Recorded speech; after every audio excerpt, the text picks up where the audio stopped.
I'd like to welcome you to this session this morning, and it's great to see the audience here. Our topic is about sustainable development, its definition, and a way forward. And as we know, sustainable development often means many things to many different people, so it'll be an interesting debate. The session is structured to give each of our panelists around 10 to 15 minutes to put over a point of view, to give a perspective on the subject, and then we'll open it up for debate and questions. And I hope this will be a lively debate, and I hope that what we will find is some controversy and some interest, and also an idea of how we might take this forward. It's my great pleasure, and I'm Mike Jenks, incidentally, it's my great pleasure to introduce our four distinguished panelists. Now, each of these panelists has excelled in their field, whether it's business, practice, design, education, or actually probably a combination of all of them. And each will bring a huge expertise to this debate. And so we look forward to some interesting ideas and also a lively exchange with you all. Now, you've got in your program their CVs, so I won't be reading these out. And so what I'll just do is introduce each of them by name, and then we'll go into the session. So on my far left is Massimiliano Fuksas, who is an architect from Italy and is an expert in urban areas and large metropolitan areas, which is his interest at the moment. On my left, standing in for Issa, who has not been able to make it, so great thanks to Jorge Vanegas, who's Dean, Texas A&M, and has been involved in sustainability and the debate about sustainability for quite a long time. On my left is Emilio Ambasz, again an architect with, I think, probably one of the forerunners of green architecture. A key figure in developing these ideas for green architecture, very distinguished architect indeed. And on my far left is Patrcik Bellew, who is the founder of Atelier 10 and is an engineer and specializes in sustainable buildings. So we look forward very much to your contributions. I'm going to ask Emilio to start off. He has, he says, an absolute 15-minute speech, well rehearsed, but also will be showing some images in the background which he won't be referring to. So, Emilio, you're welcome to take the floor. Thank you very much.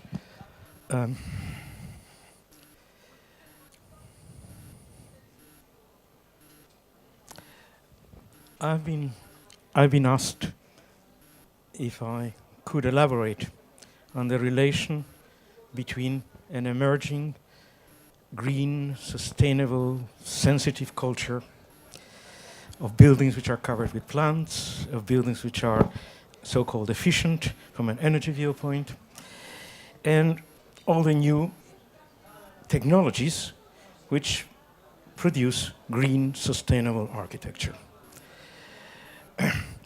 Now, if nature were to have welcomed us, we would not have any need to create shelters. Green is at present a state of mind. It may yet create its own cultural reality. There are technologies which are being developed to that purpose, but they have not yet created what I want to call in a philosophic way a reliable body of methods, in the Greek notion of methodos, the way. I have no doubt that in time this will happen, and that it is, in a sense, happening. The key point is that we should not confuse technological pyrotechnics with architecture. To make a building which is green and sustainable, you need technology. To create architecture, you need art. Now, building, as we know, inevitably changes nature as we have found it, or as it was given to us, and turns it into a man-made nature. The goal should be to reduce and, if possible, to compensate for our intrusion in the vegetable kingdom. Building an individual energy economical house is truly not always the best way to save or to produce energy.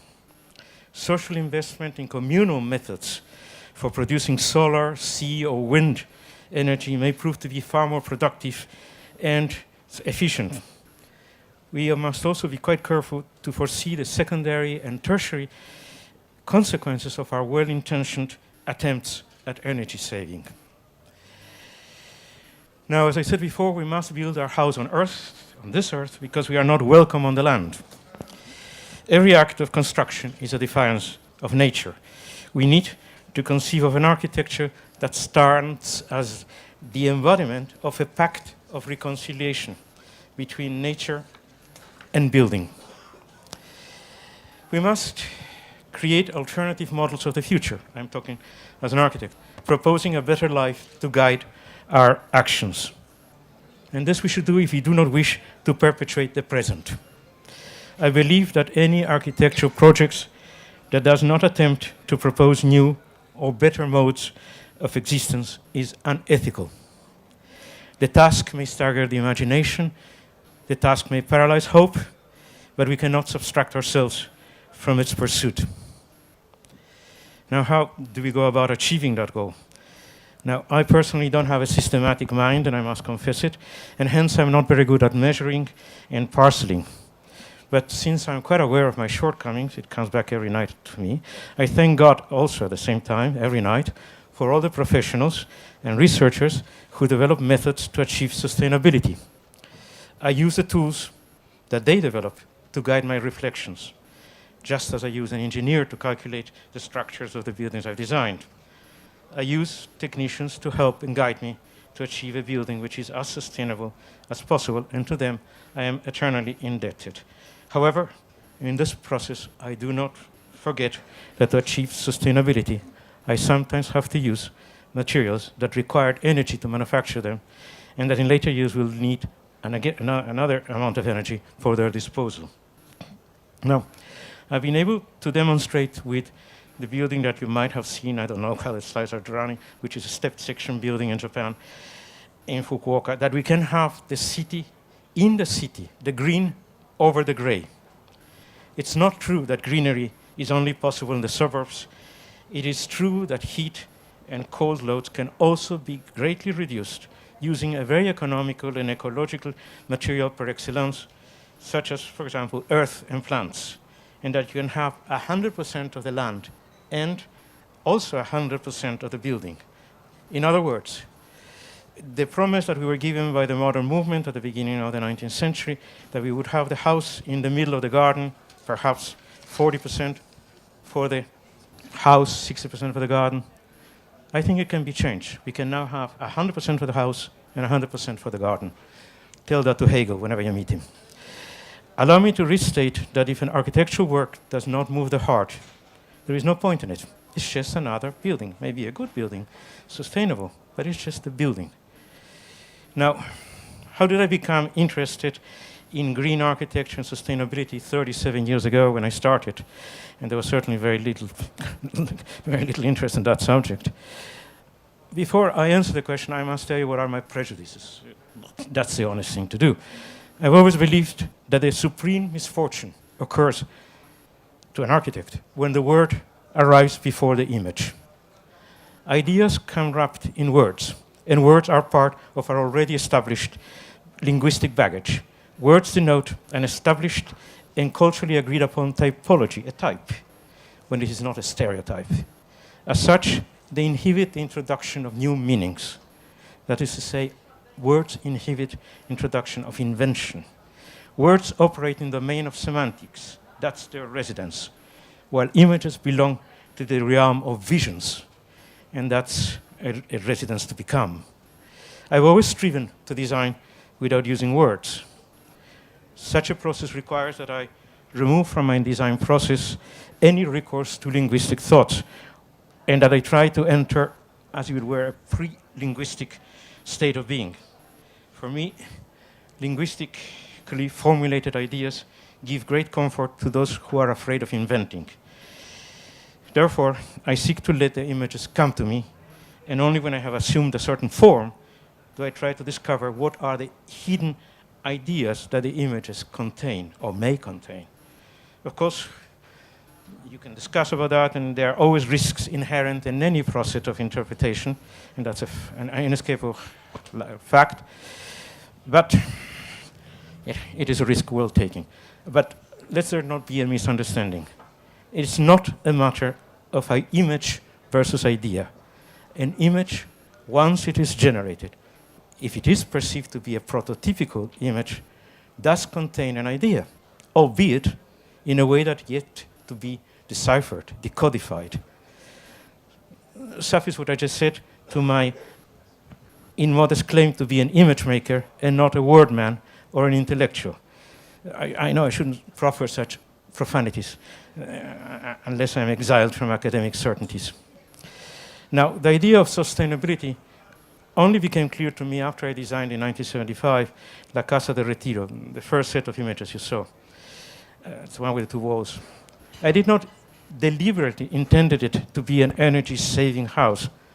I just simply wanted to insulate it from the insufferable heat of the Andalusian summers. I was unaware that by such a conceit, I was designing a house that when built, with its roof and its walls covered with earth or shielded with earth, it would have no need for heating or air conditioning. Neither was I intending a house that would return all the land that the building's footprint occupied.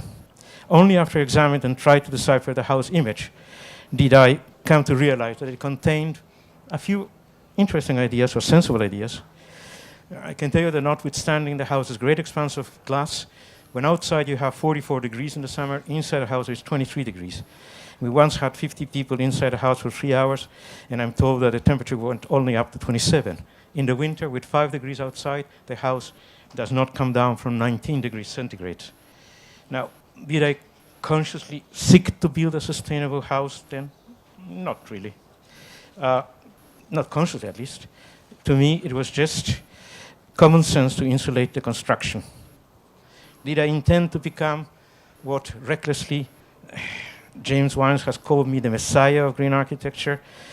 Call it generosity or call it, as I said, a great risk? No, not at all. In the case of the project in Mexico, the sun collectors of 1975 also, did I intend to turn the building into an energy factory? No, I just understood that given the immense amount of summer or sunny days in Mexico City, I thought it made sense for the clients, who in those years were at the vanguard of digital technology and who aimed to present themselves as pioneers, to adopt such a technology, even if we were all too aware that generating energy in that way was not at the time an economical device. The water basin was also a way, that's 10 minutes.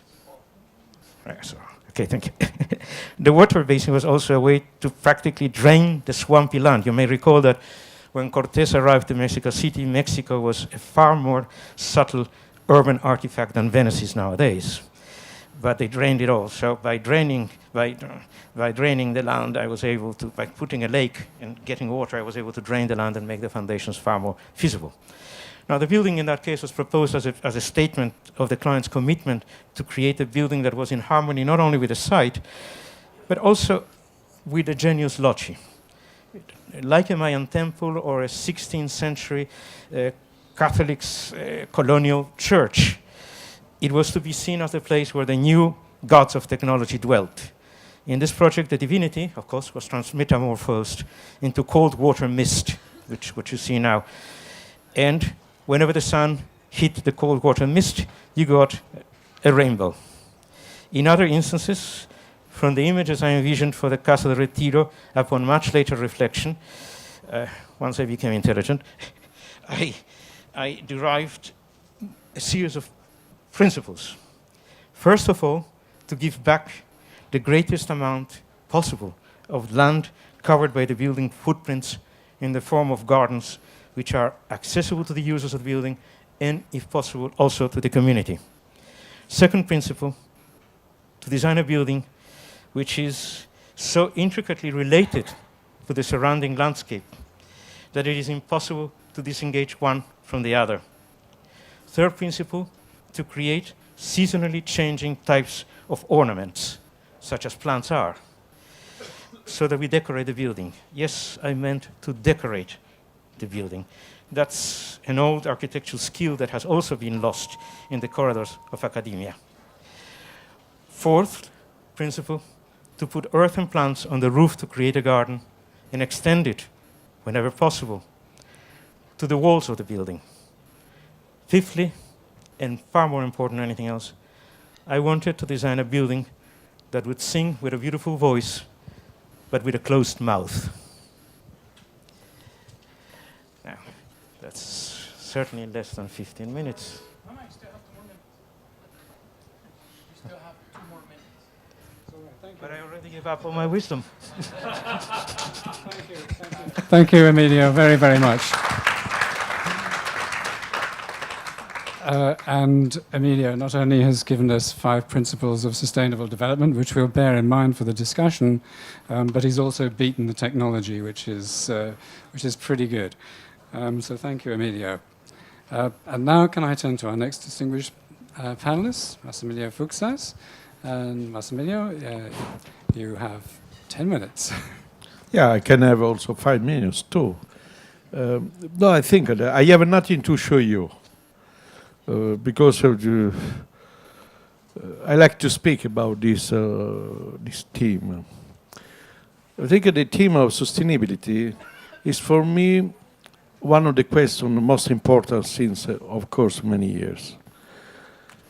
I am sure that we are 7 billion of people using this earth. When I was born, it was a little bit more than 1 billion. I am 68 years old. We had a small country that we call Europe. Altogether is more than 400 millions. We have another small country at the United States. They are about 300 millions. It's a little bit less. Altogether, we are 700 millions of people. We used to be the owner of the world. We used to be happy, rich. We lived in some way that nobody in the world could live like us. Now, there are another more than 6 billions that want to do exactly what we done in our life. This is a big problem. The big problem today is not the air, the ground, the quality of nature, is the problem that we have a lot of people. And then is the number. Many of us call this globalization. I call this a number. The number of everything is very big. We have office in China. We used to work even in China. We are doing a small airport is only 1.5 billion of euro. It's the biggest project that I did in my life. Was a little bit less than Fiera di Milano. But after we do it, some towers, of course. But they are 1.5 billion of people. And they are really, they want exactly what we used to have. The welfare, retiring system. We want to have water. They want to have economy exactly like us. And this is quite impossible because all the system, unfortunately, is not done for everybody. Then we have to change the system. The system is the global system doesn't work. Doesn't work politics. We don't like a lot of politics. We don't like a lot of bankers, financial system. We have to change everything. We have to be, I think, to have a better life in a better world, we have to change the institution that was democratic, good, for history forever. That we have to change the system. Actually, the system is too old. Then we have a house that is too much expensive. Energy, we don't spend a lot of energy. We have water, waste water. land, we waste land. If you see the 60% of people of the world used to live in the city, in a megalopoly. And we have only 40% of people that live in the country. You can understand very well that we have to understand to do now a different model of a city, a different model of life, a different model of economy. Perhaps we have no more capitalism, we have no more socialism. We have a lot of people that they are suffering, they have a lot of problems of poverty, they have a lot of problems because they have to eat every day. And then we have to understand, to find out something that is a new concept of democracy.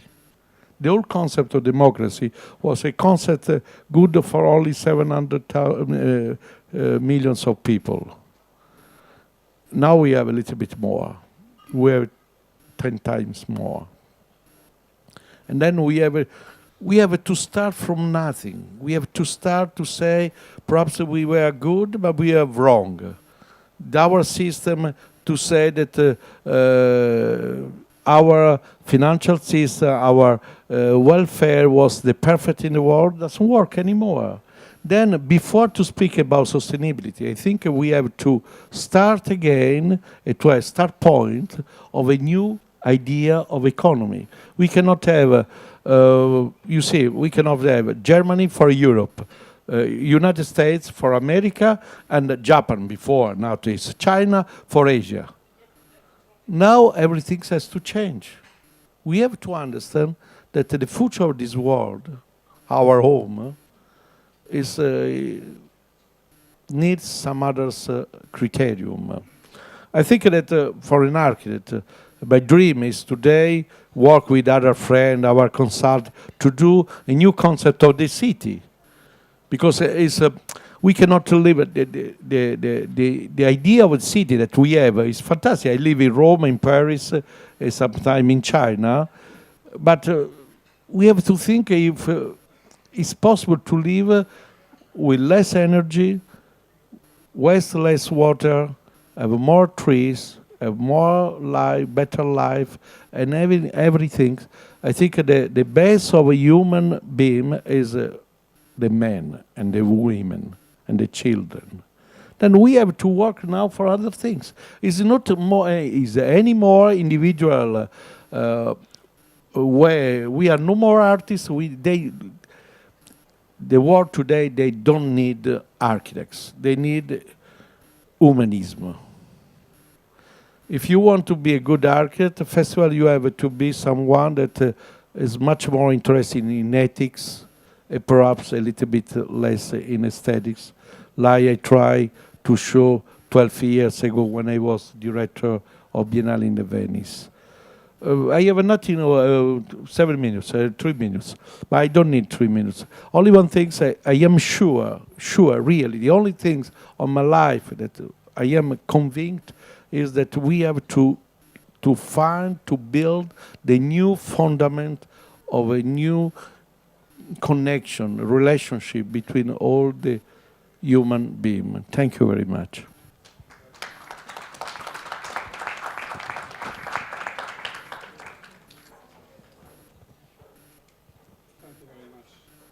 Thank you very much, Massimiliano. And it's interesting to know that we don't need architects but humanists, which is a nice thought.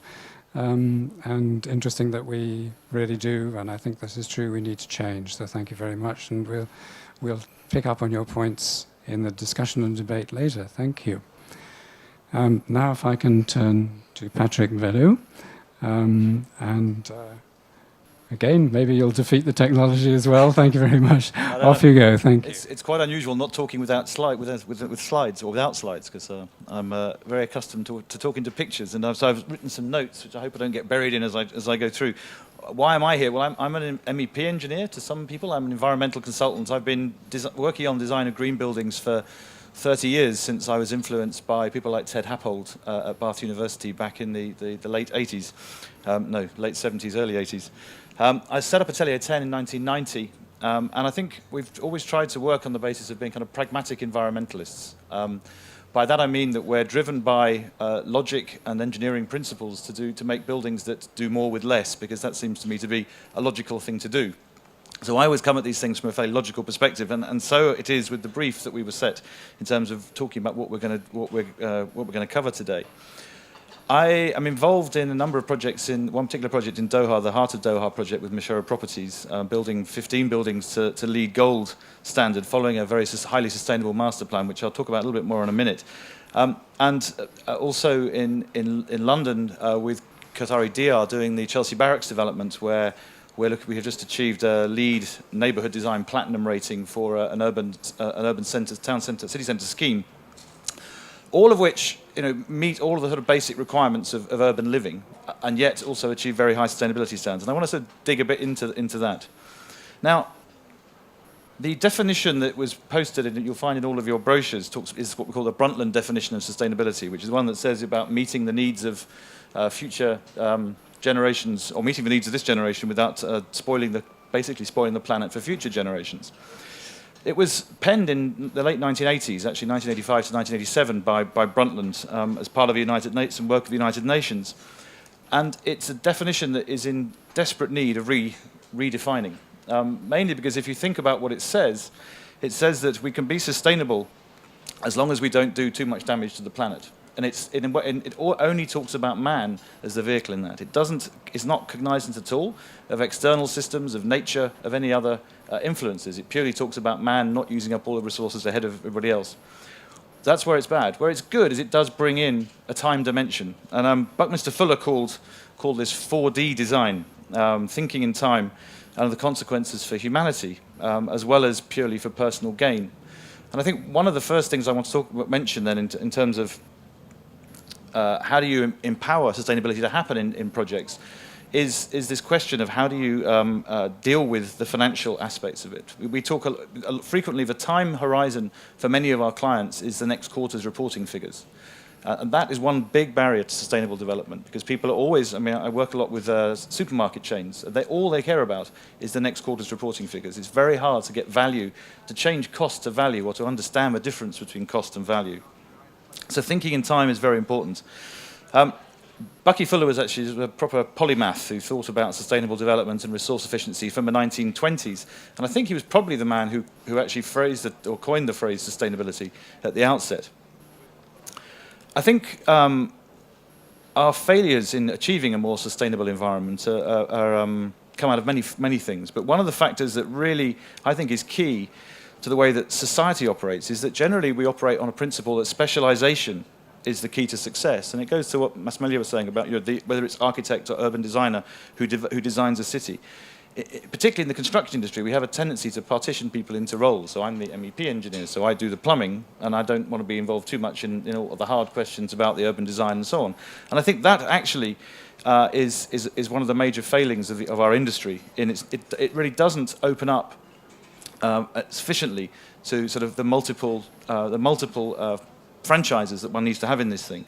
And to achieve success in this area, you need to have visionary leadership, redefining expectations and demanding more from designers, which basically means a good client.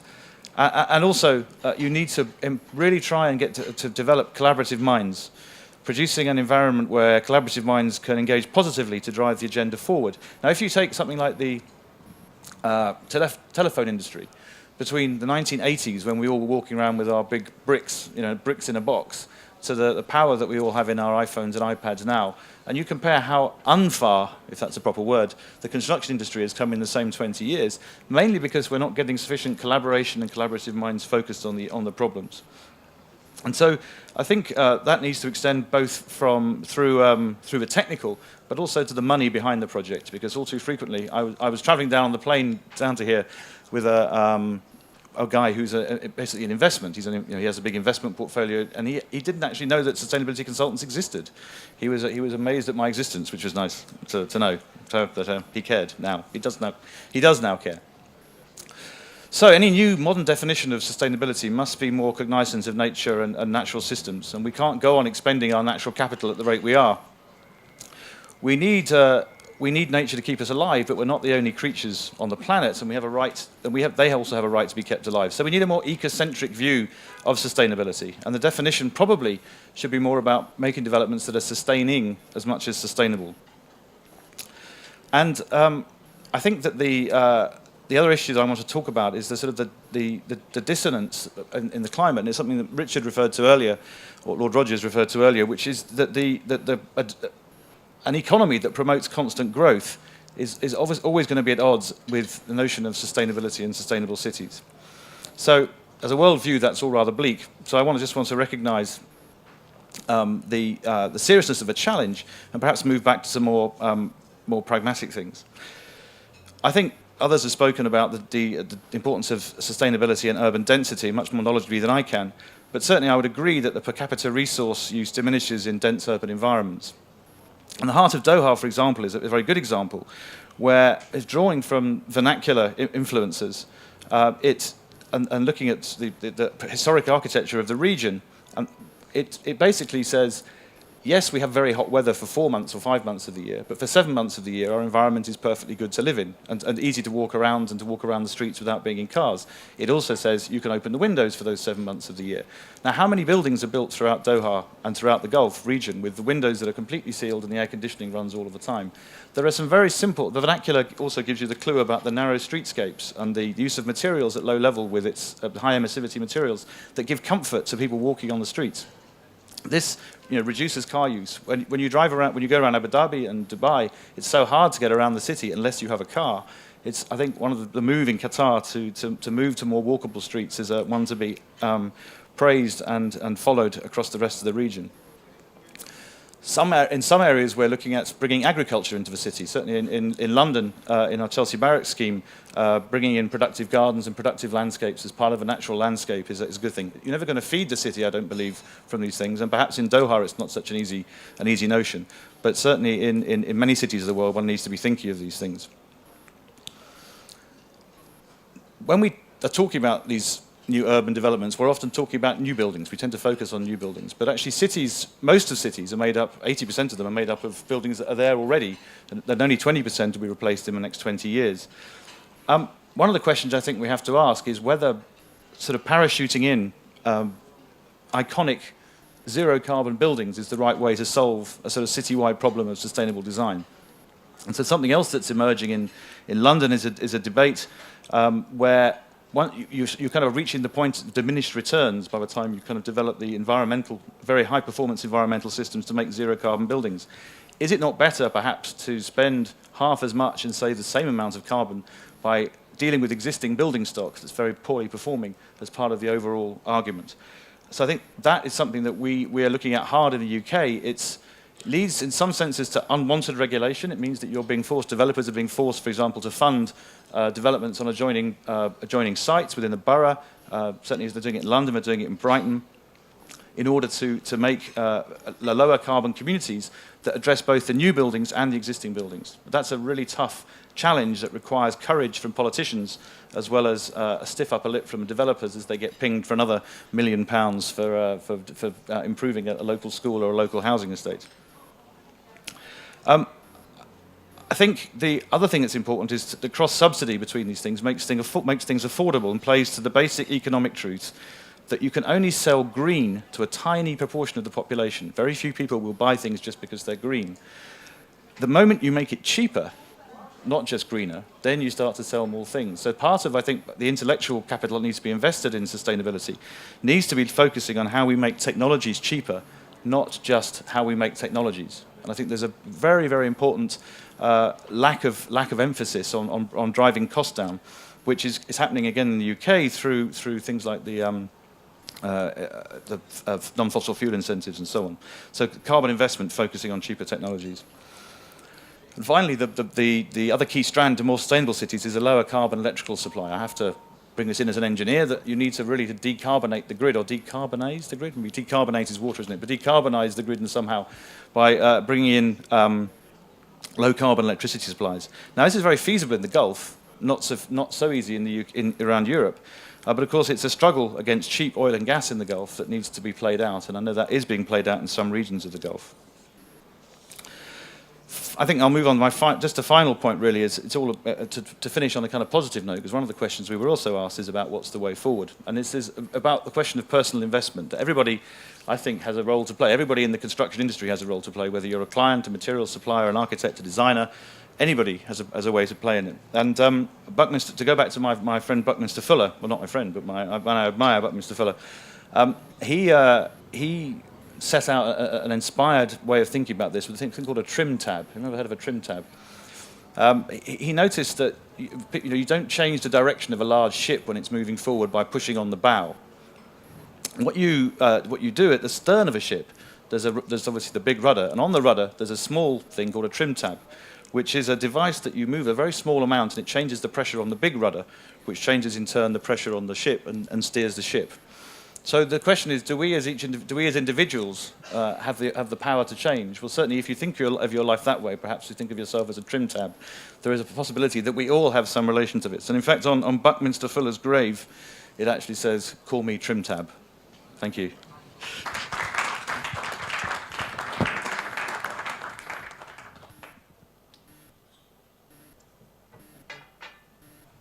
Thank you, Patrick, very much indeed. And that's another one for the debate. What can we as individuals do in a small way to make big changes? And now if I can turn finally to Jorge, who's in charge of the technology, so we'll see how you do. Jorge, welcome. Double technology. This is the timer, and that's what I'm going to use. All right.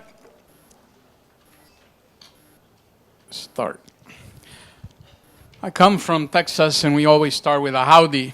So howdy to you all. In trying to step in at the last moment, it actually touched a nerve, because for over 20 years we have been working in sustainability from a multiple set of perspectives. I'm an architect by first degree, and then I took a detour into 22 years in engineering to come back to architecture. And I'm currently the dean of a college that actually represents all the disciplines that come together in the built environment. So in trying to extract very quickly what would be a set of lessons to share, I came up with 10, and I'm going to go over them very quickly.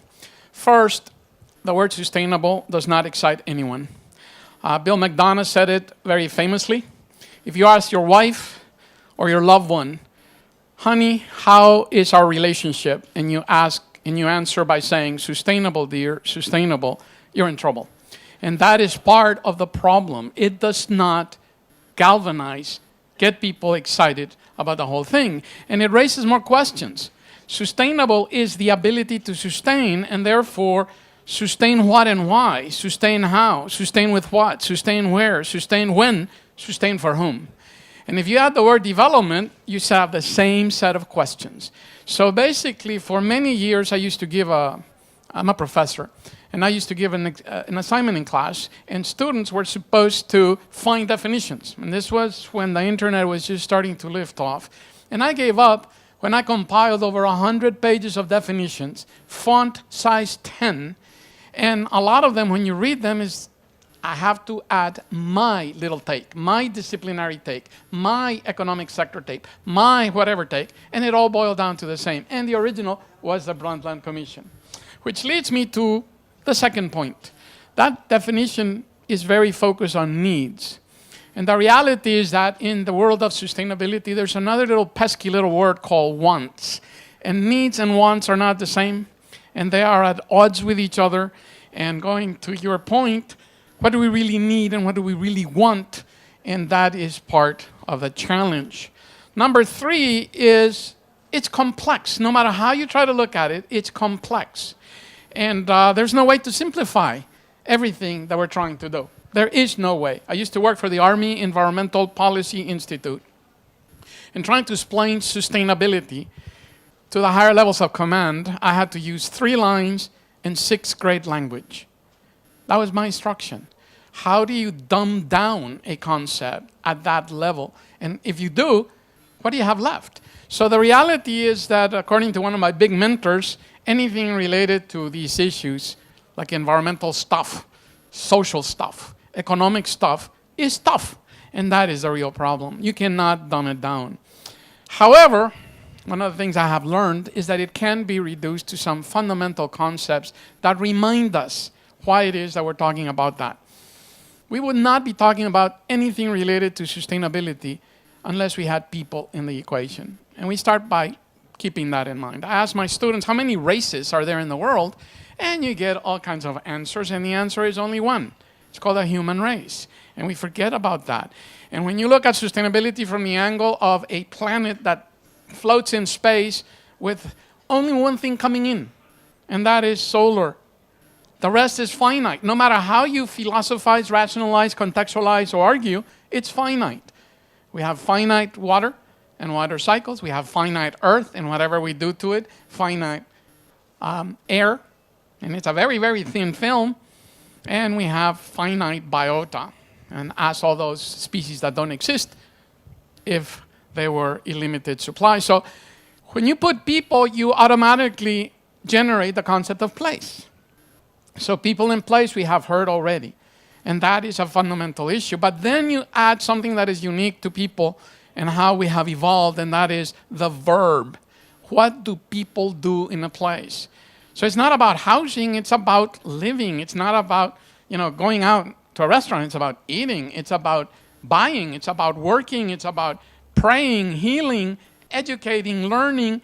Put the words, and then you have the fundamental core of why we're doing this. So when you put people, place, and human activity in the center, where is that happening today? Well, look around. We have a built environment, and that built environment is made up of residential, no matter how you look at it, vertical or sprawling. It's about non-residential, commerce, work, banks, recreation, you name it. It's about industrial, and that's another set of elements. And then you have the whole issue of civil infrastructure systems, which are lifelines for society. And then you have the open spaces. That's the built environment. But it coexists with a natural environment that I already mentioned. It's the air we breathe. It's the water, salty or not salty. It's the earth, productive in agriculture or not, or just for the views, or whatever it is. And the biota, animal and plant life that coexist with us. And then the third part is that we have a third environment that is gaining more and more and more, and that is the virtual environment. And that is something we cannot negate either. The cloud is following us everywhere. The connectivity is there. It's changing how society kind of works with each other, etc. So that's number 5. The fact that it's all about people, it's all about place, and it's all about human activity immersed in those 3 environments. So when you put on that, here's the part that a lot of people forget depending on how they start debating, and I cannot agree more about the semantics. It's a loaded word. And that is that the triple bottom line has been from the beginning of sustainability, and we forget it. And we equate green with sustainable. It's not. It's about the triple bottom line of the social dimension, the economic dimension, and the environmental dimension. And those are 3 things that not necessarily coexist symbiotically, although they are tied to each other. Each one pulls in a very different direction, and each one is a stressor to that trio of environments, and each one of them affects and is affected by that core of people, place, and what people do in a place. And if you place that in the reality of where we are today, there are harsh realities. We don't talk about overpopulation. We don't talk about poverty. We don't talk about that. We talk about natural disasters. There is no such thing as a natural disaster. There are disasters for people caused by natural phenomena. The earth has always moved, whether it's the air or whether it's the water or whether it's the earth. It has always done that. But we build in hills that erode. We build in front of hurricane fronts. We build on all of this, so that's part of the problem, the harsh realities. And then the complex challenges. Go look at the list of the Millennium Development Goals. Go look at the list of the 15 challenges for humanity. National Academy of Engineering, National Academy of Sciences, you name it, grand challenges, which are all part of what I just call wicked problems. The more we learn about something, the more the problem changes, and we have to start all over again. And at the core of that is something called the IPAD equation that still remains equal today as it was when Ehrlich developed it. Impact equals population times affluence times technology. And what the early days of sustainability tried to do is take technology from a factor that actually allows us to cut more trees, excavate more earth, do more damage to the earth, to a denominator that actually with sustainable technologies, and there are many people here that represent that hope of sustainable technologies, can actually reduce the impact that we have. So when we look at that, one factor here is that no discipline, no institution, no nation can face these harsh realities alone, or can they come up with a solution alone. It requires all of us. And one of the simplest things to do is change the M in me, twist the M to a W in we, and that is where the real challenge begins. So if you are familiar with the natural system, the natural step, they had 4 simple rules.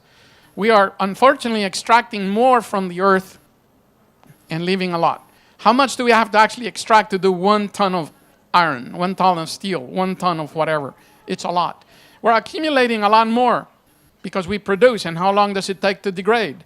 And we are affecting the ability of natural systems to deal with that extraction and accumulation on its own, and we're actually taking away capacity of people by the increasing gap and chasms that we have all around. So those, for me, are fundamental rules. We have a linear development that extracts materials, uses energy, commercializes it, transports them, uses them, and then throws them away. We need to start closing that circle and that loop on industrial ecology and all those things. So that brings us to the end. What is really at the bottom? So I pose that the sustainability pentagon is made up of people, the human capital, and people are individuals, families, communities, and organizations. Then you have the whole issue of the built environment in all the 5 elements I said: residential, non-residential, industrial, infrastructure, and open spaces. And then we have the industrial capital, and that is all the supply chains for products, goods, and services. And then we have the issue of the resource base that comes with all of that. And so we have industrial, we have social, natural, built, and industrial capital. And that all coexists now with a big economic capital. But we need to also look at people as capital, nature as capital, our built investment as capital, our industrial systems as capital. And remember that there are 2 pesky little scales, spatial and temporal, because we live in a world of connectivity that what happens in China affects the rest of the world. So the whole idea of the global and the local still remains an elusive goal. How do you operate with both? And then you have the issue of the fact that it depends on the perspectives. Is sustainability or all that from an individual perspective as a human being or a professional or an organization or a profession or a sector? How that goes. And then finally, at what level of complexity are we dealing with? I know people that are looking at sustainability from the nanotube carbon material perspective all the way to earth systems engineering perspective. That's a big spectrum. So in closing, stepping in at the last moment, I just have one last thing to say, and that is, if we don't do something about that, something is going to be done, because Mother Nature has absolutely no feelings, and we have already enough examples of collapse. We need to avoid that, and that is my cue to shut up. Thank you.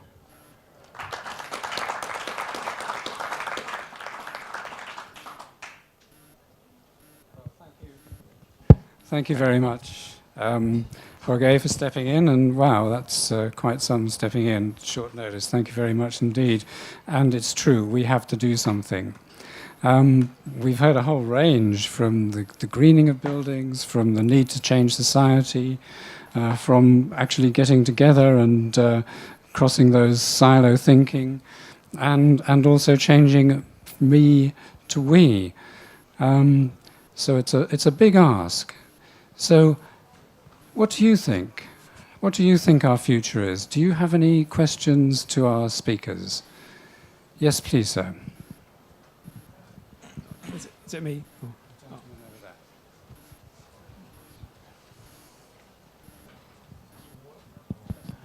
Hello. I just wanted to ask a generic question to the panelists because I think if we talk about the future and sustainability, to me the key problem is not we have, such as yourselves, great thinkers who have depth of knowledge and expertise and can really realize a rock solid ideology for the future, but today we don't, in the dialogue, the media dialogue, which is really the methodology of reaching the human population that you talk about, the billions out there. I think we have, generally as people, we can only think at a time of 4 or 5 topics. And, now we talk about the financial crisis, joblessness, and the only time we think about sustainability is not really about sustainability, we think about energy. I mean, that's the only thing that comes as it. So, do you agree that part of the largest problems, or perhaps the largest problem, is how do we get to get people to think about these issues in the right way? And it's not fundamentally the issues themselves, but who thinks about them, how many people, and what do they think about? Thank you.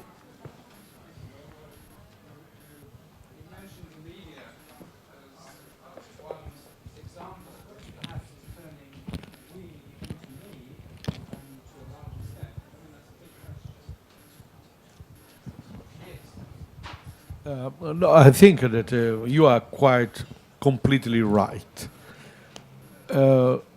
When you speak about sustainability, everybody is speaking about energy, oil, gas, something else, water, wind, in the better case.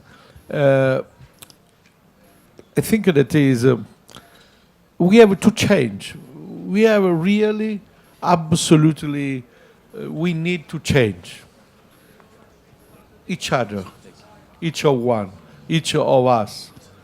Because we have to think in different way. First of all, the life of one man, when I born, my father died when I was 6 years old. I lived the double of my life, the life of my father. My father was he had no chance. But today, after 50 years, we can say 50, 60 years, people used to live in Europe or on the Western country about between 75 and 80 years old. That is something really interesting because you have people that used to live a lot and a lot of young guys unemployed. You have in Spain 40% of young.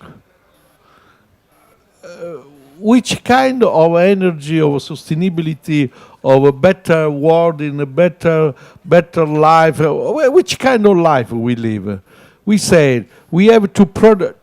The most stupid things of my life is the PLE in Italy, product brut, the product brut, the percentage of product brut. I don't know how do you say in English, PLE or PNE. The producer, how much we produce every year. Oh, the gross we national call this product. PIL, GNP, the gross, GNP, exactly. Then this is when I remember the former president of Brazil. He said in a dinner I was invited. He said, "Do you think that this is the real mission of the world? You can eat this percentage." Everybody said no. Then we don't speak about this. The first one is food, is water, if energy, if quality of life. We cannot think that we have to produce these bottles. We produced this 2 million last year, so now we have to produce 3 million. This, I think, this is we have to change everything. Otherwise, we have not enough for everybody. We can only to have a war between us. We can fight each against the other, but we have not the possibility to every year to build 10% more. I don't know in China what's happened, because they did about 11 or 10% every year. Now they said we do 8%. And when we do 4% or 3%, what is crisis? How do you call this? This, I think that we have to change really deeply. And after, if we change, we can do a new city with a new kind of people. What I said before, a new humanism, I think. We have to think about something really strong. Yeah, no, it's working now. Go ahead. Patrick and then Emilio. Yeah, I mean, I think you're right in many ways that the changing Joe Public is a tough thing to do, and I tried to cover one of the things. One of the ways to make it happen is to make it cheaper to be greener. But I think, and again, we can only deal with the problems that are in front of us, and you as developers or as people doing development, the biggest thing that we can do as planners and designers is to empower people to live more sustainable lifestyles by the way that we build the buildings that they're going to occupy and the way that we design and lay the cities out for the future, because that's what's in front of us. That's what we can impact. And I think it's really important not to despair of the fact that we can't do this, because it is increasingly as this pattern is picked up by developers, and you know, it is becoming it's a sort of solvable problem. It's a problem that we understand in terms of new lifestyle. How you extrapolate it to the wider population and the emerging markets is a huge problem, but it is possible to do. And I would finally add that, you know, through corporate social responsibility, through all of the big corporations, your whole point about industrial sustainability is changing very rapidly. But what drives that principally is oil price. You know, it's actually the fact that, you know, and also what drives down vehicle miles in the UK in the last couple of years has been the fact that, you know, diesel fuel now costs £1.50 a gallon. It's a litre, sorry. I wish it was only £1.50 a gallon. It's a hideous price. So that also changes behaviour and changes patterns of use. I'm not saying we should tax ourselves out of existence, but I think those are pattern changes. But I think what's in front of us is the ability to understand and design better so that we can make people live more sustainably without really having to try too hard. Well, allow me to remind a little passage of Ezra Pound's poem, Cantos Pisanas, which says that no man will have a house of good stone with usury. And usury here is the key word. It is speculation and money and all of those facts. Now, sustainability to succeed would have to become a value system of the society. Now, how do you actually implement it and how can you measure it? And my view is that one of the basic common denominators of a value system of society, if you look back in time, is their taxation system. How does a society tax? What does the society reward and what does the society punish? If you can design a taxation system which rewards sustainability, that means that the society has accepted it as a value to which they strive, and it is reflected in that mechanism, which is quite effective, then you can have sustainability. Otherwise, it will be for architects to make proposals, and we will be preaching to the converted, if architects talk only to architects. Even if we talk to city officials, we would still be talking to probably the converted. To talk to the lions, perhaps the developers, if I may call them like that, we would have to talk with them with a very seductive sound. And the seductive sound is how can they amortize their products in a way such that the return allows for sustainability. Now, there is a concept in Anglo-Saxon societies which is a figment of the mind, if you can believe it, which is called depreciation. You can depreciate the value of a building. That means that if you build a building, over 30 years it has lost its value. Every year you can deduct a percentage of the value, which you can then claim that your rental fee is compensated by that amount of value that the building lost. That's a figment of the mind. You can explain German productivity by the fact that they can amortize equipment in 1 year. That means that next year it's much more convenient for a German manufacturer to invest in tooling and machinery because, of course, machines don't last only 1 year, they last much more, but it's one way to create capital. So if, for example, and just for example to finish, you were to say a developer can amortize 60% of the investment in 5 years, that means 12% a year, there is no developer that wouldn't do sustainable according to a code of protocol of requirements that he has to satisfy.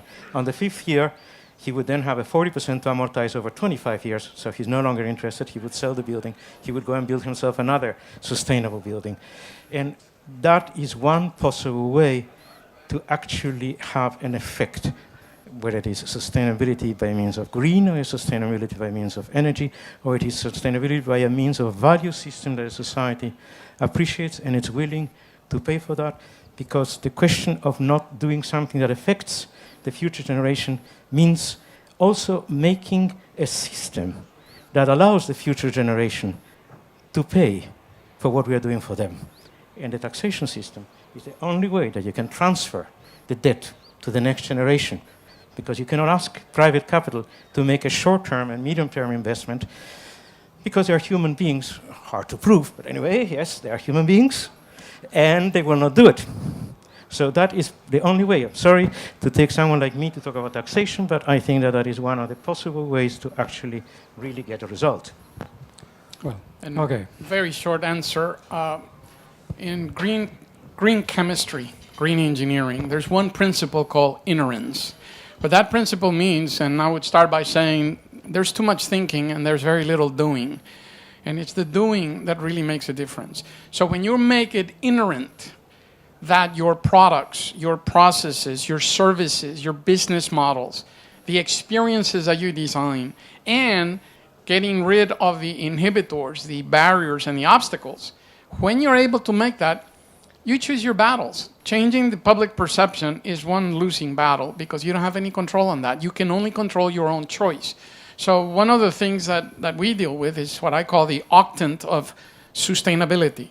So if you were to imagine a three-dimensional, triaxial representation with one hypothetical imaginary point in each one of the axes, if you have a choice between what to do that is more energy efficient versus less, you choose the more energy efficient, more water efficient, more materials that don't, have negative effects. Same thing with the processes, same thing with the resource base. So if you were to choose relatively, you start moving towards that octant. There are 8 spaces there. Only one has the true sustainable or green or whatever outcomes you want to do in terms of what you do, how you do it, and with what. So for me, I'm just choosing the battles and making everything a matter of personal choice. And if we're able to, and I think you said it, change the paradigms. And I think you said it even better. You don't start by thinking, I want to do a green project. I want to do a sustainable project. That immediately creates a lot of problems. You start by doing good engineering, good architecture, good planning, good construction, and suddenly you have the outcomes that you want. Thank you. First and then second. There's time for 2.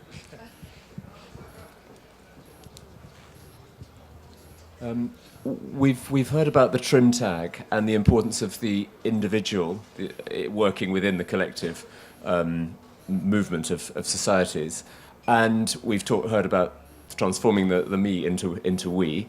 I wondered, really linking to tomorrow's agenda in a sense, identity, sense of belonging, sense of place, which has been talked about much, about how buildings work together, and in particular the two architects here, but all 4 of you. What is your view about how the character, the sense of belonging, the feel of buildings, and how buildings work together to make streets or places or suburbs or buildings in the countryside, how buildings make character and how character changes the way people behave in relation to how they might individually or as families, but down to the small working trim tag work in its effect on the big ship, how it might influence the things we're talking about, the sustainable nature of us within our built environment. Place. Emilio, would you like to talk about identity a little bit, or Patrick first? Well, again, No. Just speak. invention. I'm sorry. Well. Invention is a lonely jump. And it takes courage. To create an image, to create a design, it takes courage. Again, I think in cases where I have done projects, I've respected, but not by intention, the genius loci, the history of the place. It was a matter of absorbing the project, absorbing the history of the area, and creating an image that you would, on reviewing it, understand that it is somehow related to the place. How it came to you, I'm sorry I cannot tell you, because it's a matter of invention, and that requires a great amount of courage, because it is not an empirical process, it is not a values statement, a normative process, it is a lonely jump, it is completely, you have to posit an image, and then have the discipline to test it, to check it, to mean that in some way you are within the land or within the history of the place, because if not, it will reject you. It may reject you in a violent manner, it may reject you just by ignorance, by indifference. What is the method to achieve to that? I'm very concerned about that. I've been so concerned about that subject that I've even proposed to create a new type of university, or universitas, concerned with the problem of redesigning and managing the man-made environment. But I realize that it requires the development of a new mode of thought, which is a postulative mode of thought. You postulate images, but you have to develop proper techniques to check that the image really is in congruence and it is in satisfaction of all the requirements that come from the past, but more importantly, all that will be affecting the future, how will be in turn affected by the future. To give a direct answer with a formula, it would be very immodest, and I'm falsely modest. Thank you, Emilio. It may just be to do with people taking control of their environment as well. There is that aspect to it which is an active thing, where people have a stake in their environment, whatever that might be, whether it's a poor environment or one that is built and designed for them in a regeneration area. I think that control is quite important. I think we've got time for one more question. That's at the back here. Oh, thank you. Only something for you. I think that we have now, when you walk in the city and you are happy, even if it's raining, this is the right place. If you are walking in a city with the sun shining and everything, it doesn't work, and you are not happy, it is not the right city. This is the only one thing. It's the void, the most important. Street, square, environment, a green at the forest. And I'd like to just say one sentence. Identity is relative, and what people identify with or consider their identity is very hard. That's another big semantic kind of jungle. So the way I would answer your question is very simple. In my talk, I said, you begin with people. So you begin with people today. You end with people, only that they are tomorrow. So that creates a point of departure, a destination, and what happens in the middle are multiple pathways, depending on what it is and at what scale you want to do it. So for me, it all boils down to retaining people as active participants, not only on the point of departure, on the journey, and in the destination, and not as simple props to spaces at whatever scale they are that have no heart and no soul. So it goes back to that word spirit that you used in your presentation. John Riley from the Open Standards Consortium for Real Estate. The thrust of the questions have so far been related, but I'd like to sort of move it, and the answers have partly related to what I'm asking. But sustainability, from what we've heard, involves more than the building alone, but how we live in the buildings. Lord Rogers was asked how to avoid tall buildings becoming ghettos.